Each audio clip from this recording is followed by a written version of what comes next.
Hello and welcome to another episode of On Fire here on Daily Mirror. I'm Easwaran Rutnum.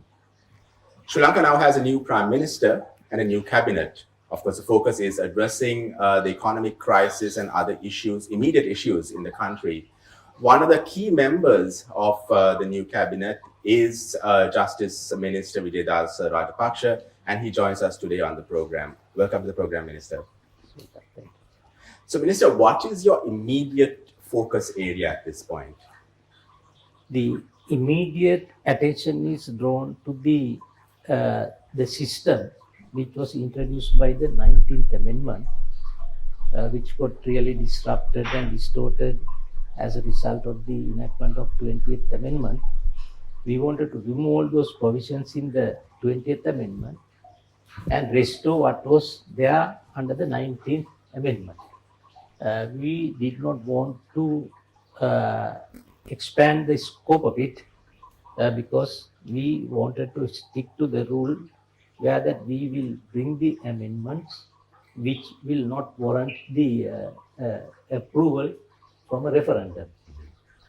Now, you, of course, are playing a critical part in formulating the 21st Amendment, and it has already a draft proposal has been submitted to cabinet. Yes. But there are still some concerns being raised about the existing draft. The Bar Association has raised some concerns about the powers that the president continues to have. I mean, how would you respond to those concerns?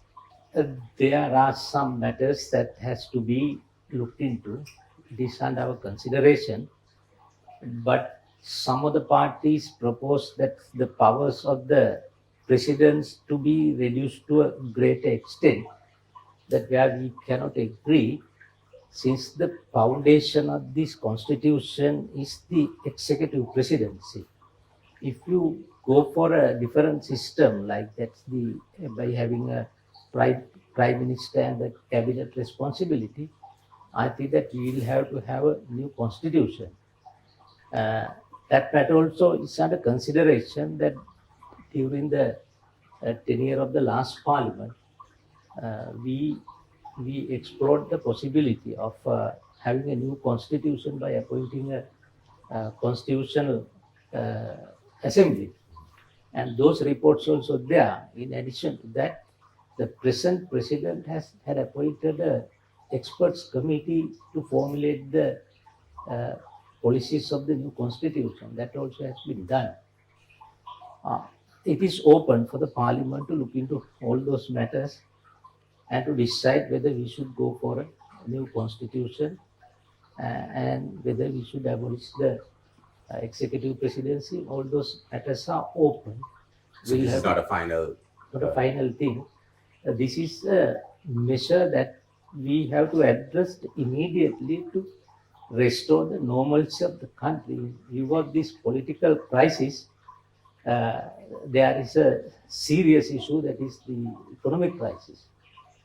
Now, all those involved in the resolving the economic crisis are of the view that until the political crisis is settled down, that they can't proceed. But don't you think the political crisis will not be settled as long as Gotabaya Rajapaksa remains president? Because these people who are protesting now at Golface and even in other areas are insisting that this individual needs to go out.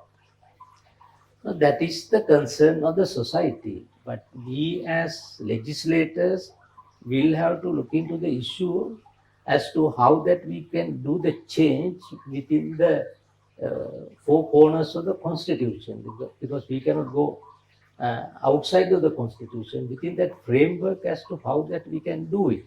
So then what the people are calling for is in a way unrealistic.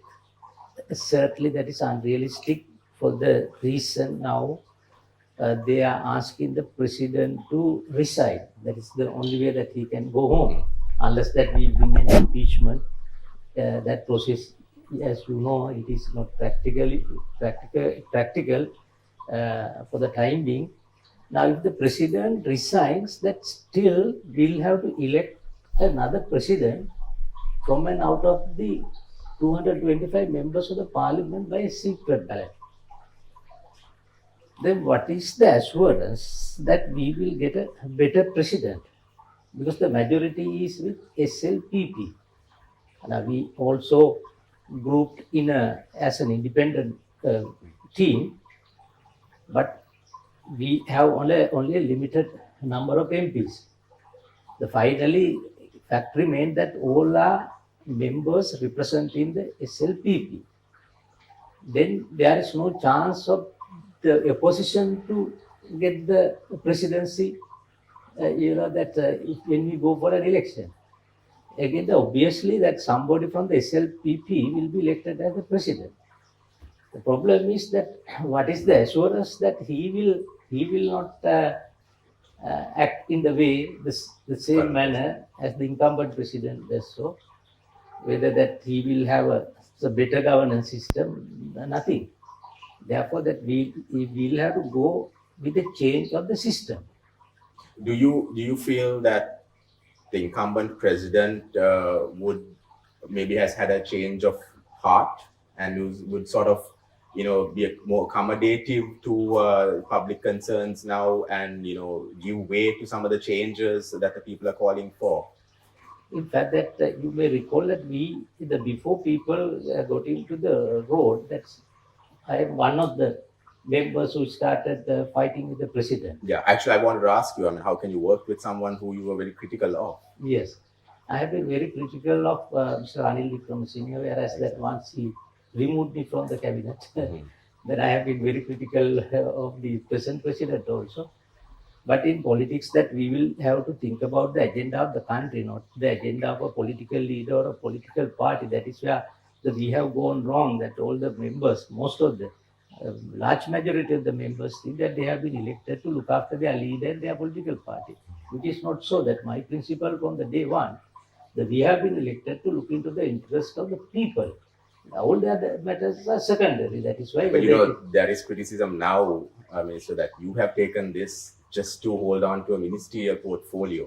Yes. And it's nothing to do with the concerns of the public or addressing the economic issues or the other constitutional issues and stuff like that. So this is that after they had realizing during last 4 to 5 months, they were inviting me to join the cabinet. But I didn't want. But at a critical juncture like that, I also went by the public opinion. Almost all the people that I spoke, and including my supporters in my political life, all were of the view, including the clergies, all of the view that since the country is in a trouble like this, that people like me should take the responsibility and make our contribution to resolve all these things. If I wanted to become a minister, that I could have accepted few months ago. Even earlier also I had refused the portfolios 5 times, and once I have been sacked, once I have resigned. But here this is a time where that if we do not contribute to resolve the issue, that the country will be in a great peril, and also we feel that we are that's neglecting our responsibility towards the people. And in fact, that's the agitation. What the people are now doing, that I did 1 year ago, but I was doing it alone. That I had no that capacity, because when the people go together, then they can bring a bigger force. And in fact, that those who are in agitation, that they have got a lot of achievements. They wanted to remove some of the cabinet ministers. The president removed them.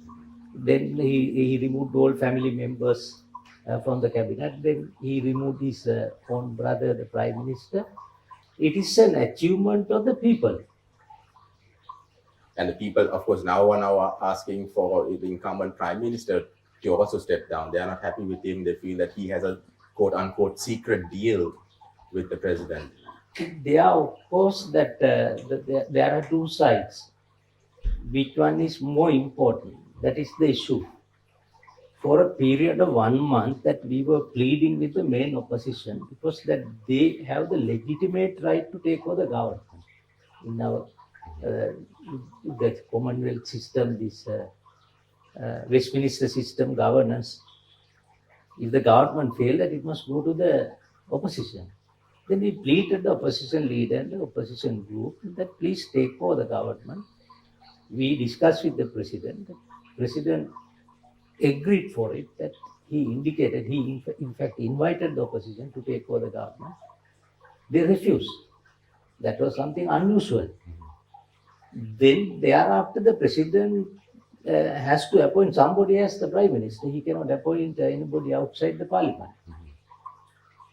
Then, of course, we also gave that our, that's the consensus that the Mr. Ranil Wickremesinghe will be a better person to serve the country as the prime minister with his experience, although there are some allegations. Our main issue, immediate issue as to how that we can overcome the present existing predicament. I mean, do you have faith in the president and the prime minister? Can they be trusted? I mean, are you setting yourself a timeline as to during this period, if they don't make these changes, if they don't go through the 21st Amendment and whatever, the public are looking for, that you might even, step down or step out of the cabinet? You know that when we accept a cabinet portfolio under the president and the prime minister, that we have to have the faith. Otherwise, that is no purpose of taking the responsibility. The enactment of the passing of the 21st Amendment has to be joint effort. It is not an act by the president or the prime minister that they can, they lead it. But we need the support of all the parties in the parliament.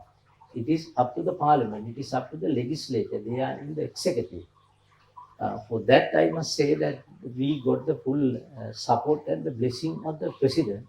And in fact, prime minister is, of course, that he was the champion for this 19th Amendment. Also, he wanted the change even 2015.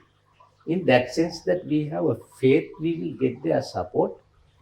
Our obstacles will be something else. Will you have the support of Sajid Premadasa and the SJB?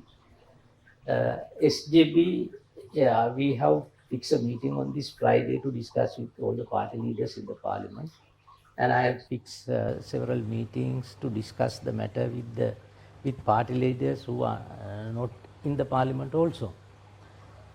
On Friday, I think that we will be able to get the consent of the opposition leader the way that we did in 2015 when we submitted the bill in the parliament. We had only 47 members in the government, it's a minority government.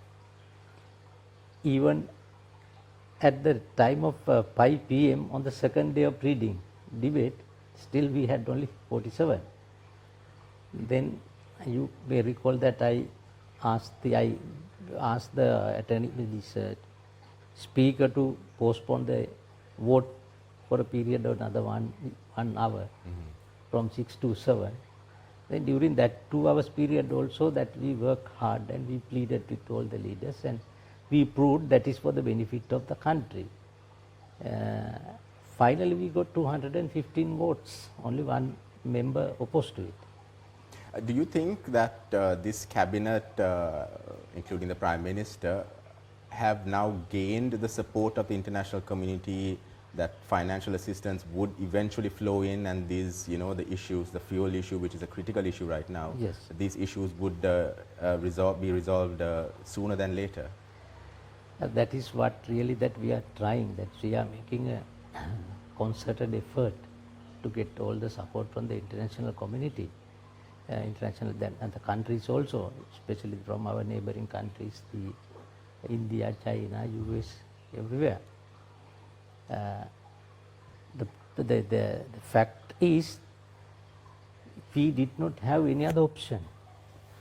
This was the last option we had. That is why we got together. So Sajid Premadasa was the first option, from what you were saying earlier. We were pleading, as I told you, for a period of more than 1 month, that we were really shocked. Let's say hypothetically, let's say that now he comes forward and says, okay, give it to me, I will take it over. Do you think the door is open for him still? That I don't know. That is up to the president and the prime minister. Now, after we form the government, if you have to go for a sudden change within couple of days, then again the people will lose their trust and confidence. At the moment also, the people have lost to a great extent the confidence. Then that sudden change will make more confusions. But the people are not completely happy with the existing members of System. parliament, the existing system, and they're always I mean, not Yeah. always, but right now they are pushing for system change. Correct. Is there room? I mean, how can we, bring in that system change? Now, as you suggested, the people will be happy if it were changed to appoint the incumbent opposition leader as the prime minister, provided that you can or we can give some assurance that he will play better. But for a longer period, to refuse to take over while having a duty and the responsibility in this particular system, I do not know up to up to what extent people will accept it. Is an early election on the cards? I don't think that my personal view is that there is no environment for a election now. There will be there will be more and more. That's the violence and turbulences. If we have to go for an election now, But wouldn't an election help bring in this system change that people are calling for? New faces, if new people come forward and contest, wouldn't that help bring in that sort of change? if you go for an ad hoc election now, definitely that there won't be a change as such. There won't be a change. There won't be. But if you give time for about maybe 1 to 2 years, that there is the uprise of the youngsters, and with this one, the people also now change their attitudes. That there will be a better uh, opportunity for the young people and educated people to take over the majority powers in the parliament, because people have no faith in the existing political parties. There has to be a new movement. For that one, of course, that is one of the targets that I am trying to achieve, to get more and at least the majority representation in the parliament, the youths and women. In our parliament, the representation of youths and women is very the minimum. That you will have to increase. Then only that you can start a change. But you seem to be contradicting something that Harin Fernando, minister, said at a press conference the other day. He was saying that they are looking at holding an election in 6 months. There are different views. My view is that as soon as possible, where the environment is conducive for the election, we can go for it. But as to whether one can fix a exact time frame, 6 months or 9 months or 12 months, that it will be something that's indefinite. I don't think anybody can predict. Are you also looking, or are you also working now, since if an election is not going to take place anytime soon, are you also working towards a full, bringing in a new constitution? That is my effort. In fact, that I am now planning to make an application in the sense to propose to the parliament to appoint a parliamentary select committee, that we can make use the reports that we have made during the last parliament. We were working on a couple of years. In addition to that, the incumbent president appointed an expert panel. They also have drafted one. Then in the select committee, we can study all those proposals. In addition to that, we can get the support of the experts. And if we go for a new constitution, I think that will be a much better, the step forward. Right. We will leave it at that. Mr. Yeah. Thank you so much for joining us Yes. on the program today. And that's Thank all the time we have for you for On Fire for this week. Till our next program, stay safe.